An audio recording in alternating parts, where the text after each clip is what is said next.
Yang jagat pramudita raja dewaning sun-sun pinundhit datan amrat. Putraku Kaki Prabu Gatikaca ados saka ing negara Ngamarta. Kaki Prabu coba enggal matur kang lenggana Gatikaca.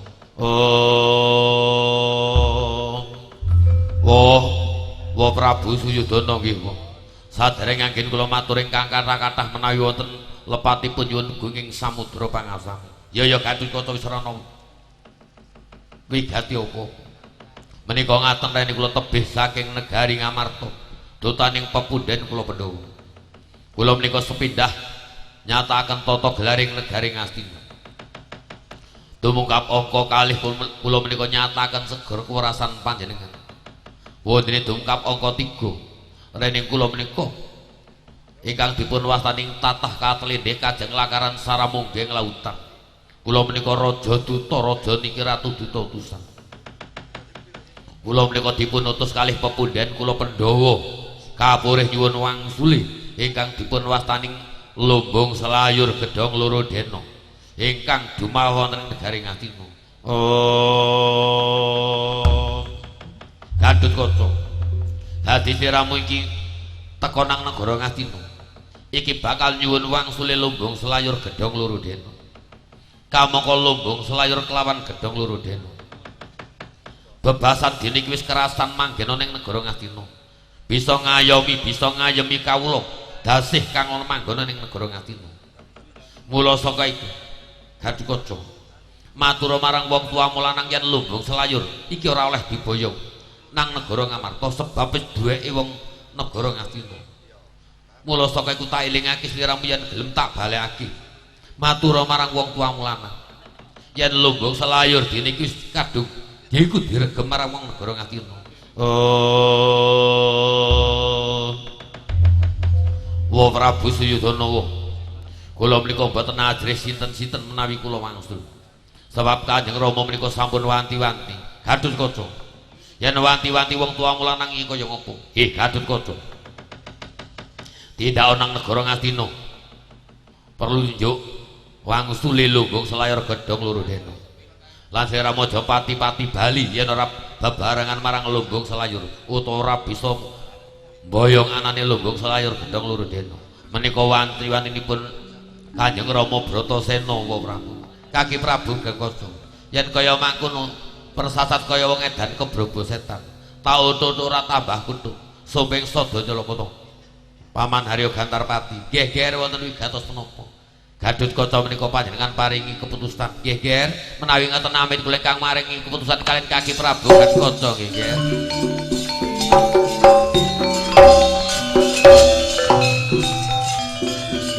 Amit ya anak Prabu. Ya Paman.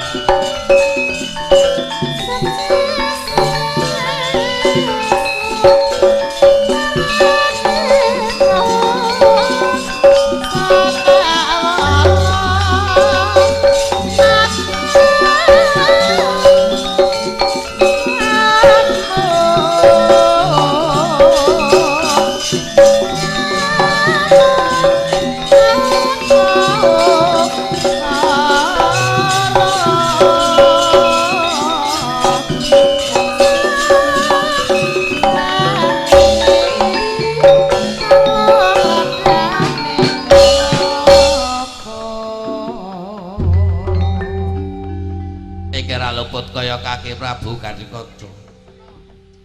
Bokas sengguni kasihan dawuh panjenengan Wapati. Wonten wigatos menapa? Gatikaca. Rene iki pasiwakan negara Ngastina. Dene iki aku marang anak Prabu Suyudana diparingi mandat utawa dikongkon maringi keputusan marang wong kaya sliramu Gatikaca. Kudu manut marang Bupati Sengkuni ya Gatikaca. Iwa lajeng dos pundi? Ngene ya Gatikaca. Rene iki nganakake wong negara Ngastina nganakake Sarastian Agung. Saru menawa aku bakal mangsuli anane Lumbung Selayur kelawan Gedhong Loro Dena. Mula metu nang Tegal Kuruseta negara Ngastina Mengko aku kang bisa maringi keputusan marang Kurawa kabeh. Iki Lumbung Selayur bakal mbok boyong apa tak iki gak oleh diboyong. Mula saka iku tak paringi keterangan mengko kang ana ing Tegal Kurusetra. Nggih Paman, menawi ngaten mangestaken dawuh panjenengan. Wa Prabu, menawi ngaten kula nyuwun tambahing pangestu. Mugi kula nengga wonten ing Tegal Kurusetra negari Ngastina. Ya Nger, Gatotkaca metu ana ing Tegal Kurusetra negara Ngastina.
Harya Gantarpati ki anak Prabu Wigatosna. Rene dene iki Gatotkaca wis kelakon ngenteni ning Tegal Kurusetra negara Ngastina. Ora luput Paman, sliramu kang tak wenangake mangsuli iku panyuning kaki Prabu Gatotkaca. Kajaba iku Kaka Prabu Nerpati Basukarna kang kawenangake tak dadekake duta pamungkas. Kaka Prabu, Yayi Prabu wonten Wigatosna napa? Saking pemanggih kula namung paduka ingkang kula dadosaken duta pamungkas. Yayi, napa ingkang dipun wastani duta pamungkas? Duta menika ingkang dipun wastani utusan. Mila saking menika panjenengan ingkang saged mungkasi boten cekap ugi kula seraken dhateng panjenengan. Nggih, menawi ngaten kula sagah Yayi Prabu. Paman metu nang yaba. Dene iki kepekake Kurawa 108 supaya balekake Gatotkaca. Yen kena dijung serananing becik digawe apik yen bangga kudu dipateni. Nggih, anak Prabu, menawi ngaten kula mangestaken dawuh panjenengan. Nalika ing mangkim Paman Harya Gantarpati ngembun dawuh ing Ratu Ngastina Prabu Suyudana sanalika medal dhateng pelarasan.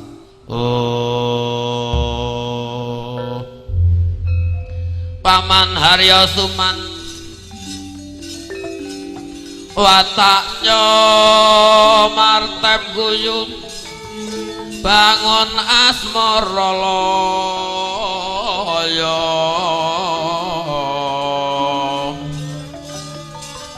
bau tengenang gonggong mustaka bau kiwa nerakaton gonggong musuh jan stasi bareng monggeng tawang kayu mati sirna nirong yen sirna gak duwe apa kelawane Rasujana wong anom ngolatana kawruh kang sanyata kawruh ingkang sanyata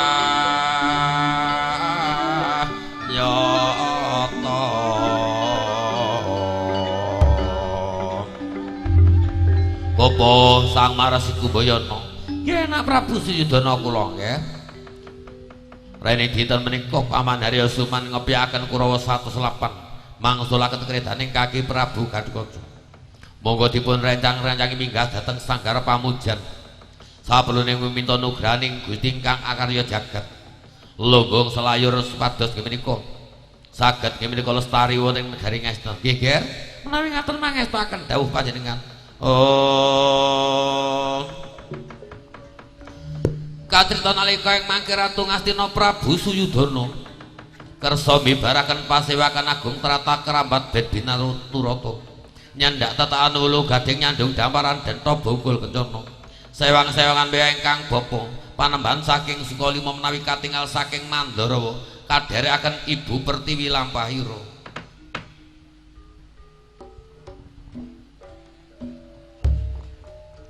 Oh.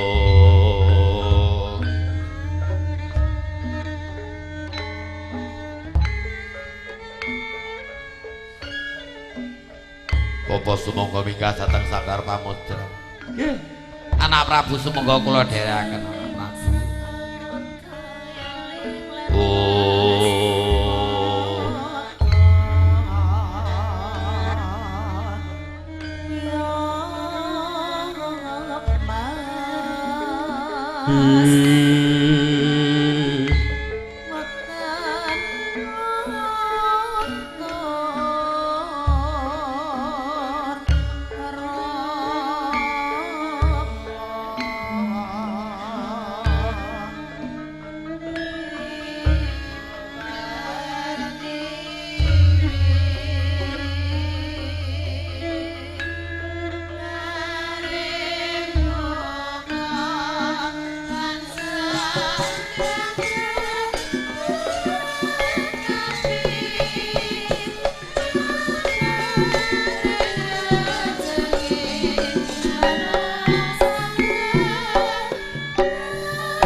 Nalika ing mangke Ratu Ngastina kersa mbibarake pasiwakan agung Trata kerambat Ben Binaturta nyandhat tatakan wulu gading nyandung damparan denta bungkul kencana sewang-sewangan mewah ingkang bapa Sang Maharsi Kumbayana Tindharaka langkung Koridana mertapa ingkang kawestanan gapura mewah ginapura Kori diarani nglawang dana wong weweh mertapa wus ngarani Dananing kori bisa nglebokake wong kang saka njaba, ngetokake wong kang saka njero.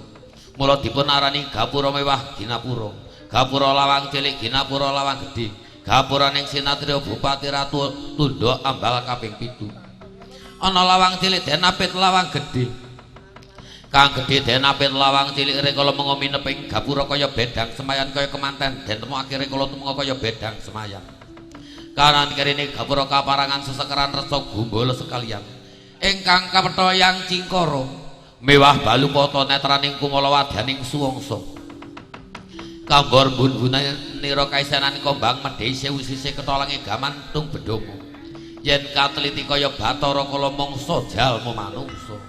Oh.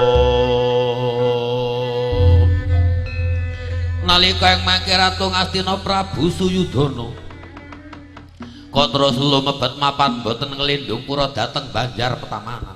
Ningali sadaya sesekaran lho. Namaning sinatriya Bupati Ratu kok seneng marang kekembangan. Aja domeh kekembangan kanggo panengere wong dadi ratu. Yen kembang iki alum negara bakal rusak, yen kembang iki seger negara bakal tinemaing rejo. Kacandra sesekaran Kuntaka Kuntaki bresawis sigar menjangan singa gajah kembang gading. Bonang kemencil kembang kenanga tutup aja kembang mulati lengger suri godhong andung. Wanci onang-onang yang Widara konang yang Bagaspati gumi wangkilen. Ningali nyorot sadaya sesekaran sami abyor sulaira. Yar. Nalika ing mengke Ratu Ngastina Prabu Suyudana kok terus wejik toya arum wejik namane wong wis toya banyu rum arum gandane.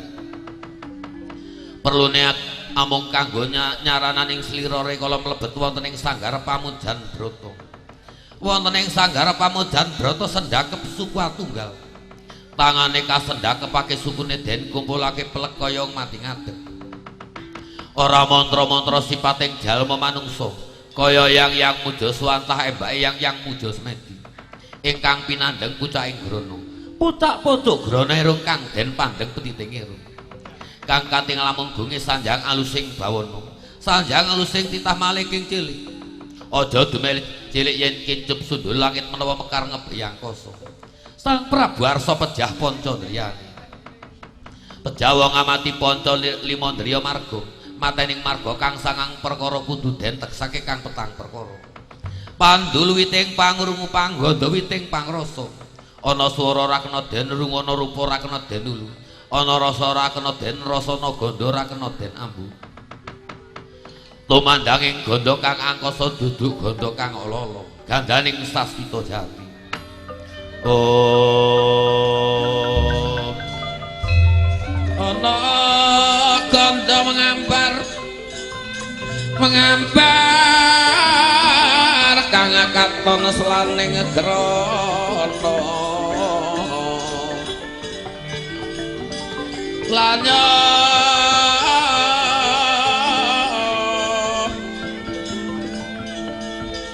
tutuk ganda kang lolo gandane rom sang sasmita jati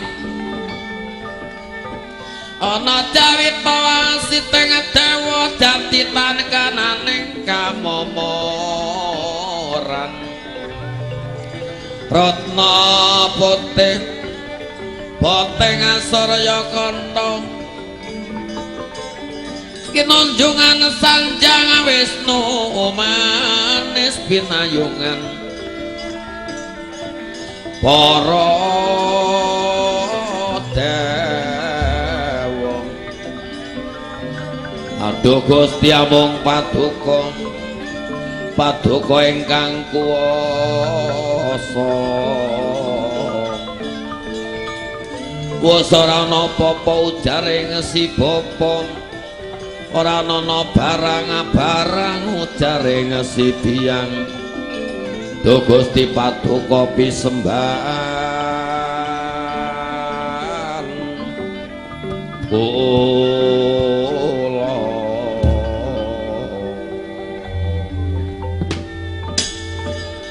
Maros marga ngarane ngesan Delnya kaya brondong suranya kaya ampuan Jatinata tamburira kang kantone robrang-brangan tamburna tinapu brang-brangan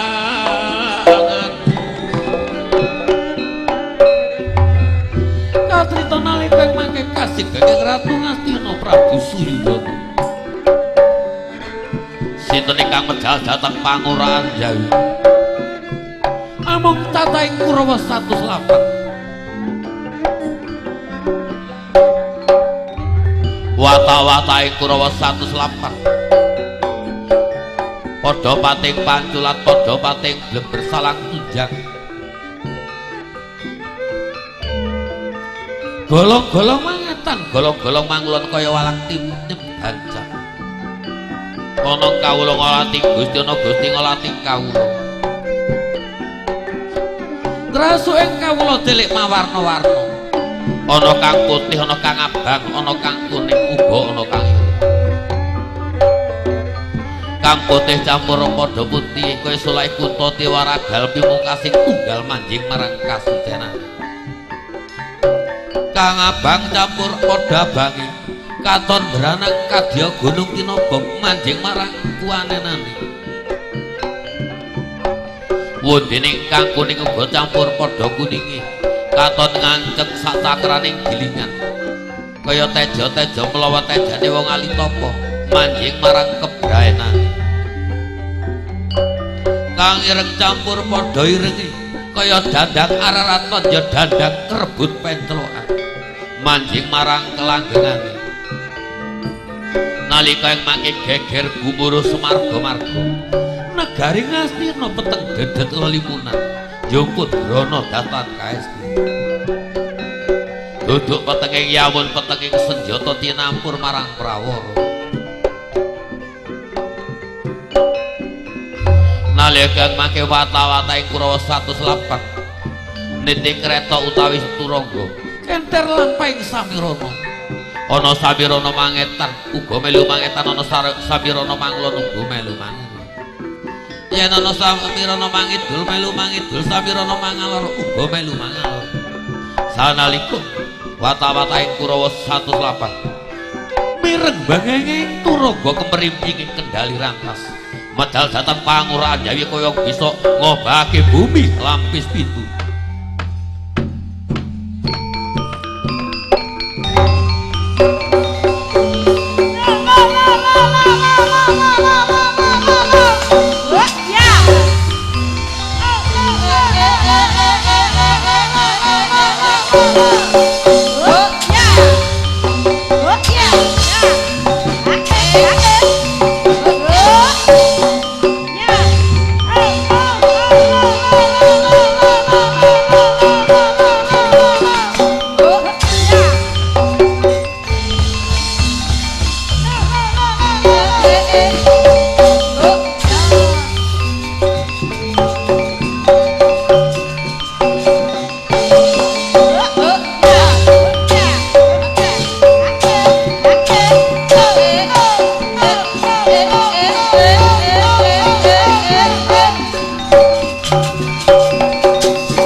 Yana serno gak duwe popo kalawane Rasudono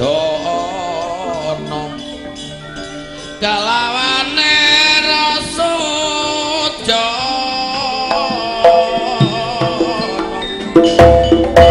Paman Haryam Kurawa 108 sami pacak baris badhe tindak dhateng pundi paman? Paman nadan kula tebih saking tirta tinalangkar Tomarmo semanten ugi nulungsung kabar Kurawa sami pacak baris badhe tindak dhateng pundi? Man, senasa kula tebih saking Sukalima. Haswata men kula ginyungsun kabar dos pundi kabaripun? Man, kula Citraksa semanten ugi nyungsun kabar.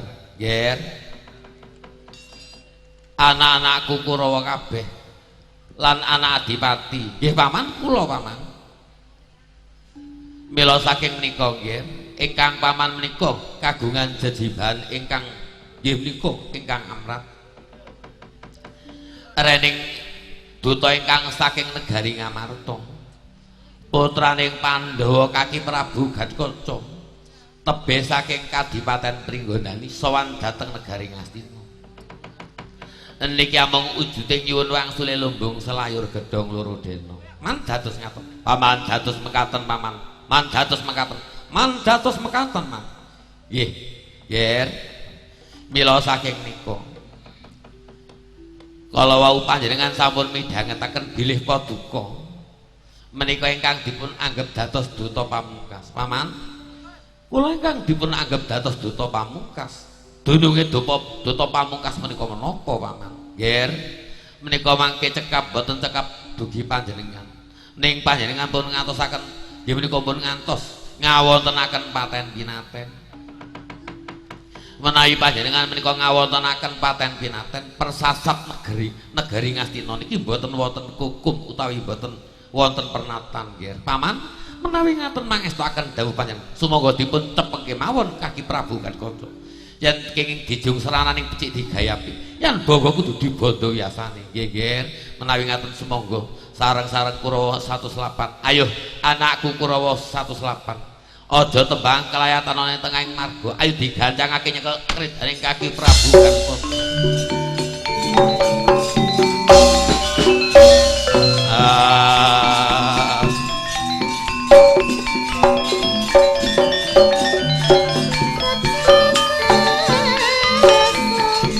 paman sumangga paman geger sumangga kula dherekaken ya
selapan medal dateng Tegal Kuruseto negari Ngastina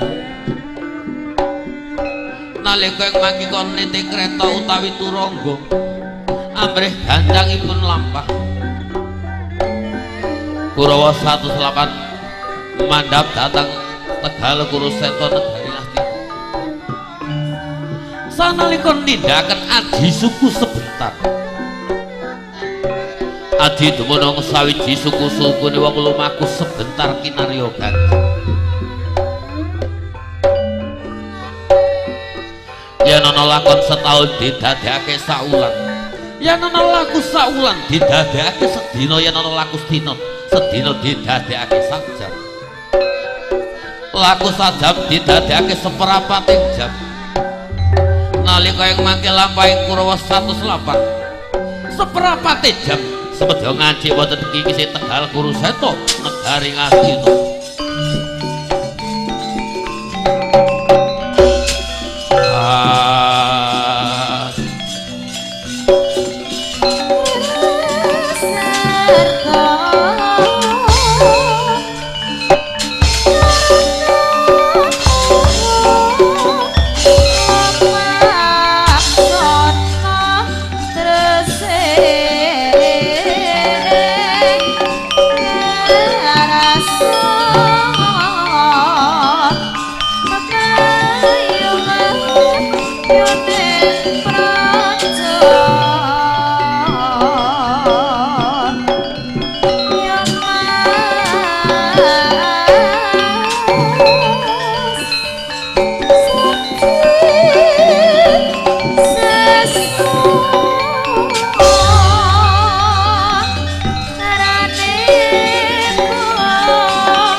abot-abote aku diperintah marang Pundenku Pandhawa.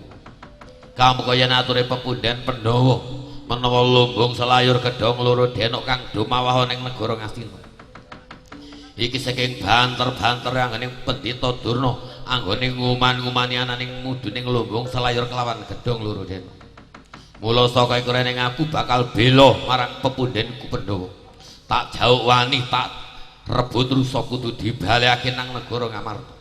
Yen nganti ora dibalekake bab dani dukane wong tuaku Kanjeng Rama Bratasena ya Kanjeng Rama Werkudara ning rene aku tumraping putra kepingin ndodhake dharma bektiku sepisan maneh diniki kudu oleh tak jauh balik ora oleh kudu tak jauh balik yen nganti ora oleh diju balik jauh takon dosa maneh tak bondo wiasamu temen Kurawa 108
sing salah mongso panasnya kumat telegat telebado kira ana tengah kang bener badho kira ana tengah bener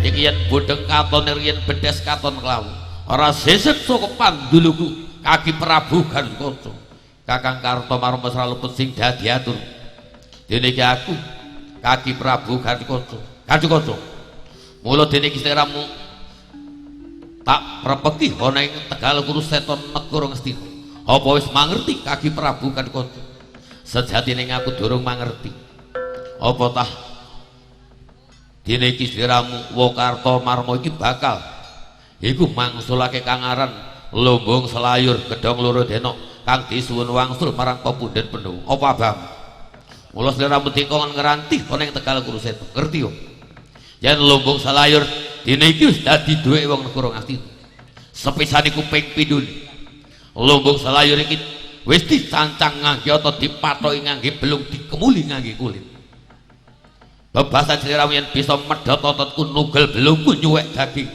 sliramu bisa boyong anane Lumbung Selayur Gedhong Loro Denok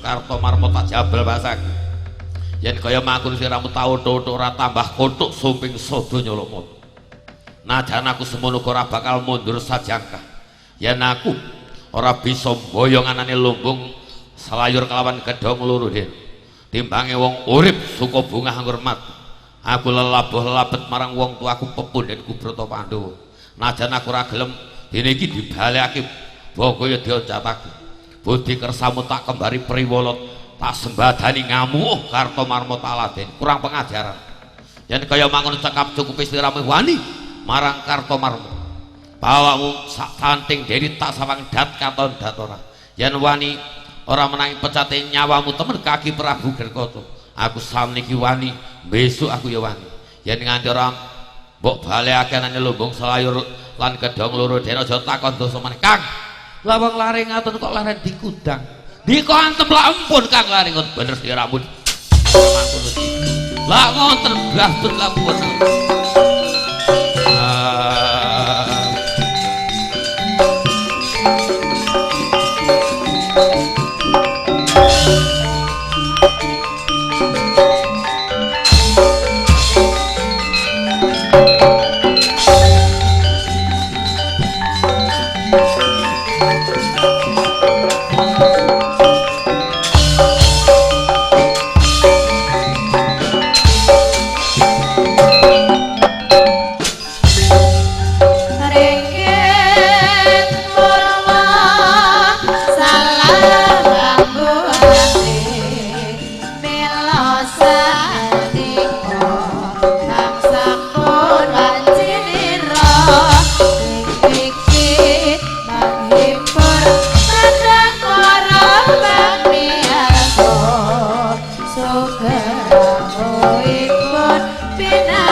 Jawa Timur asih kanthi